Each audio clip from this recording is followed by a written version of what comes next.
Hey y'all, welcome back to my channel. I don't feel like doing what I usually do. This is just to ease me back in. So if you really want like a lot of plot and like, you know, some real dedicated, real spiel shit, you will not find that on this here video today, but I hope y'all can still rock with it. In the month of April, I read 3 books. The first book being Between Friends and Lovers. Between Lovers and Friends by Shirlene Ogwobi. That one I'm giving a yes. Like damn near a hell yes. Definitely check those warnings because like the cover is really cute and it eats down, but like everything that was discussed in here was not cute shit. The main love interest, or one of them, he was like perfect, maybe a little too perfect in my opinion. And if you're like those people that are like, no, we need like some kind of flaws, like we need some humanity brought into this, like you might not vibe with him, but like he cool people. Like he cool people. Like he really, like when you get to know him though.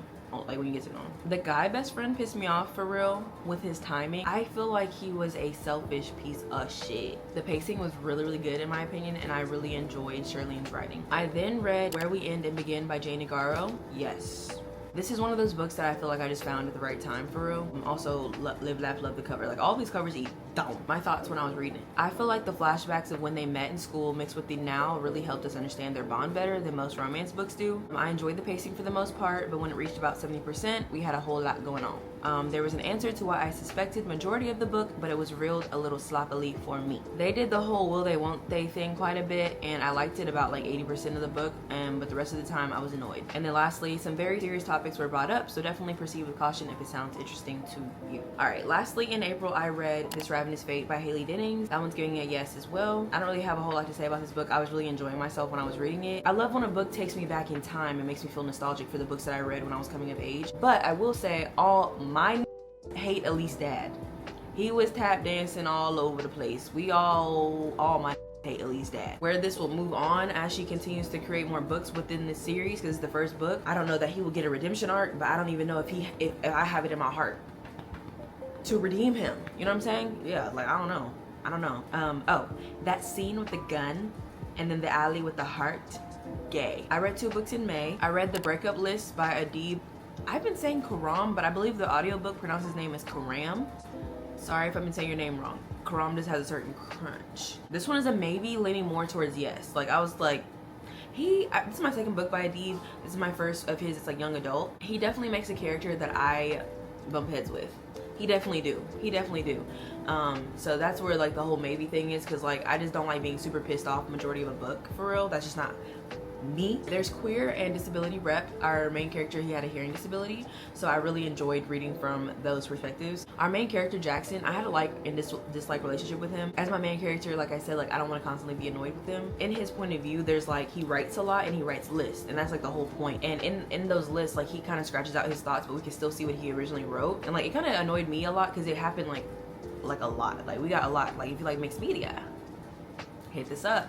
But I didn't feel like he needed to censor or like mince his words at all when speaking to the audience and himself. But this is also giving perspective into how, like who he is whenever he crosses out things, because he's a little unsure. So I did like it at the same time. I didn't know how to feel.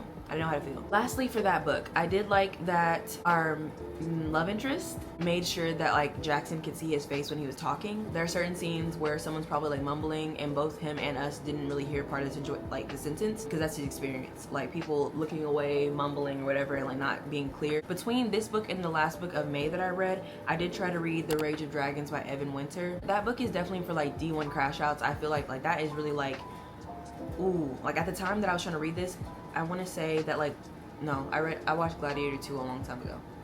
I wanted those vibes. Like I really wanted like action, physical fighting, like I really wanted gore, like I wanted that shit for real. But I was really intimidated by the book. It was like, I want to say 800 pages, and like that's the first book of a trilogy or a duet. I can't remember. I would like to eventually come back to it. I just couldn't get into it at the time. But I did lastly read it in May, Can't Get Enough by Kennedy Ryan. That one's a hell yes, and I think it's my only hell yes, as it is my only 5-star. And I don't know if anybody thought that I was going to give this book any less, but this is Hendrix' book, Hendrix' story, and she's my favorite girl. Okay, I can't even rate all of their stories because they all had so much going on. It might be Hendrix, then Soledad, and then Yasmin. I don't know if it's because I haven't read her book in so long now, but these two just had a lot of oomph for me personally. And like at the time, this one did. I don't know, y'all. I don't know, y'all. Do y'all have a favorite? Can y'all even pick a favorite? Like, am I wrong for even trying to pick a favorite? And purple's my favorite color. I love the cover. It eats down. I wrote, the author's note was so heartfelt and real. Shout out Kennedy Ryan. Period.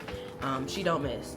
And it was goddamn Wesley Shaban and Jacoby Diem as the narrators, which has been consistent with the series, I want to say. I think they've narrated the whole Skyland series, I believe, and I really enjoy them. I think they have great audiobook chemistry. They really give the book life, and yeah, I like it. I did not realize, like, as we've been reading the series, that Hendrix was plus size, so I was gagged and gooped. I was like, yeah, period.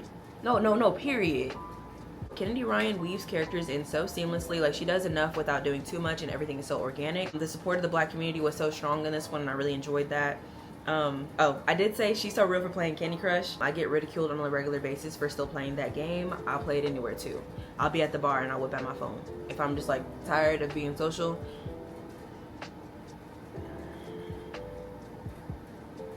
And I'll watch the video so I can get another life. It's true. I did love that she discussed the criminalization of cannabis. Like, that is really big.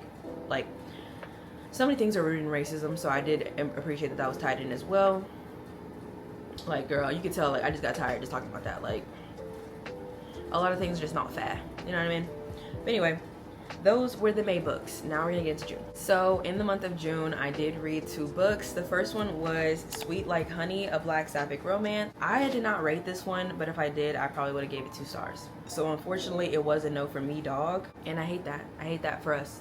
I hate that for all of us, you know? Unfortunately, I do wish that I had just DNF'd this. I'm reading the note. I typically want a little plot with spicy reads, but this one could have just been a spicy novella, and I would have enjoyed it a lot more. A bunch of nothing low-key.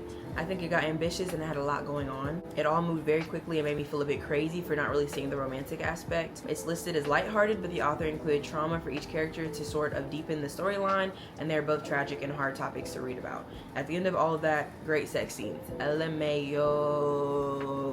How many O's? 1, 2, 3, 4, 5, 6, 7, 8. 8 O's. 8 O's. Okay? 8 O's. I actually don't know how many O's there were, but I thought that was funny that I didn't. Yeah. Oh, it was by Erica Alexander. Sorry. I don't know if I've been saying. And then lastly that I read in June was Plus Size Player by Danielle Allen. This one is also a hell yes / yes. Okay, it's a yes. I think hell yes should be saved for 5s. Well, the first book was Curvy Girl Summer. I actually don't know what the series is called. I don't know if it's called Curvy Girl Summer. I don't know.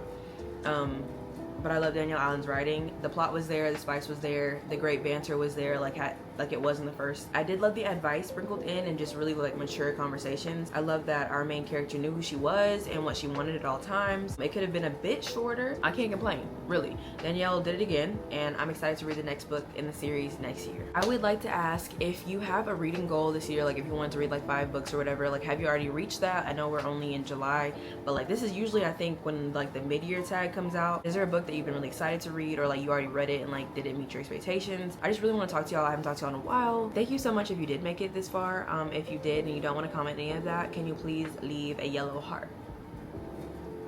Thank you so much. It was great talking to y'all. I'll see y'all in the next one. Bye. Actually, thank you for joining me. This is my first co-host. This is Salem, aka Say Say. This is my 3-month-old beautiful baby son. I love him and he loves me. Bye-bye. I love you, King. Come here, Sushi. This is my other son. He doesn't like being picked up as much. Slow down. Calm down. I've never hurt you. That's my baby. Yeah. And don't be fooled. They love me. I don't know why Sushi's trying to act on camera when they're cuddled up with me every moment. Like, he's my shadow. Right. Ma, ooh, ooh. Yeah, y'all like that? I'm talking to my audience. My 2 sons, by the way. I'm a mommy. Mamacita. I have friends that are like, you let them sleep with you? These are my kids.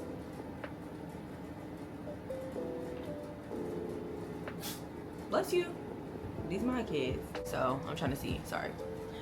Not sorry. If you apologize too much, like this video too. Yeah, because we don't need to be apologizing for everything. We gotta learn how to be more unapologetic and genuine in like our true selves. Sorry, I just got a text.